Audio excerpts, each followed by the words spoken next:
Hi, my name is Shabaka Hutchings. I'm a saxophone and clarinet player, and I also compose music.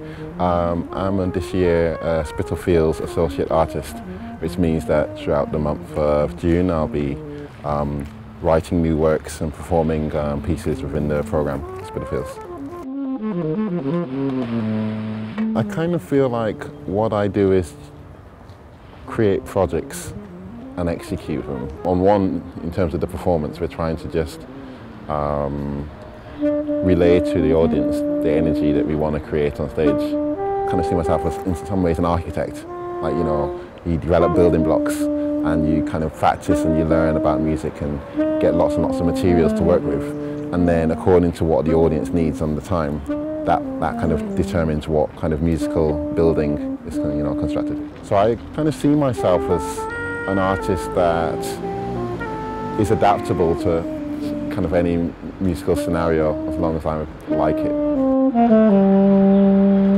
It goes in phases, and I kind of feel like the more phases an artist has of having diverse influences, the more kind of juicy the artist will be to listen to in the end. So, I mean, recently I've been listening to lots of field recordings, stuff from like Tanzania, stuff from Swaziland, some stuff from Mozambique, and then some like Bulgarian field recordings. Just really getting into this kind of music made before music as a commodity, capturing music in a kind of societal element. Yeah, I mean that in some way brings me to the whole Spitalfields music project. In that I'll be kind of going around and recording almost like a sound archive throughout the Spitalfields area. I'm going to be documenting what kind of ambient natural sounds happen on a day-to-day, logging what time it happens and what was happening in that area, you know, what people are doing at that time, I think can inspire me to write compositions.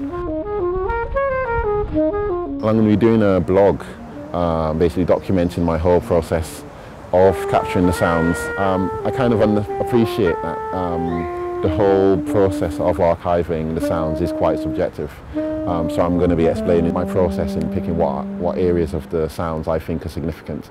Because I think it's not just a matter of there are sounds in Spitalfields, it's all down to what I think is, you know, worthy of being recorded or what I think is worthy of using as inspiration for the compositional process, so that people can kind of get into my head as I'm doing the actual, you know, piece.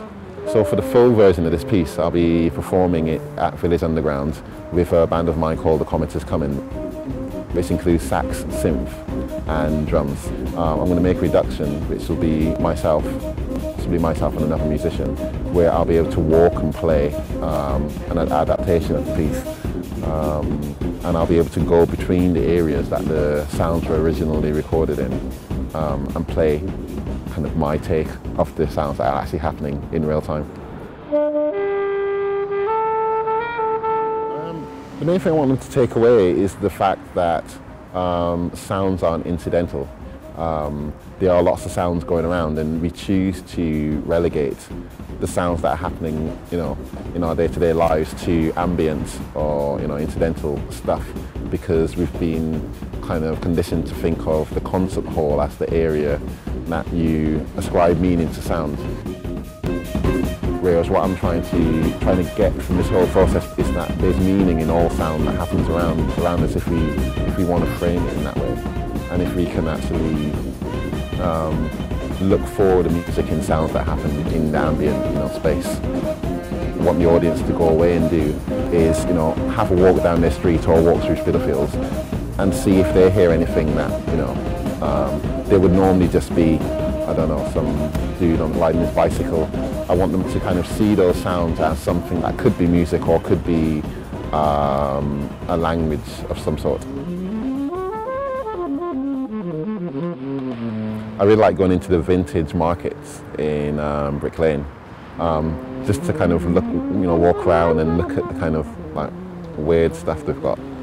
There'll be lots and lots of sheepskin, generic vintage clothes, you know, and just kind of going around and checking out all these things of the past, basically.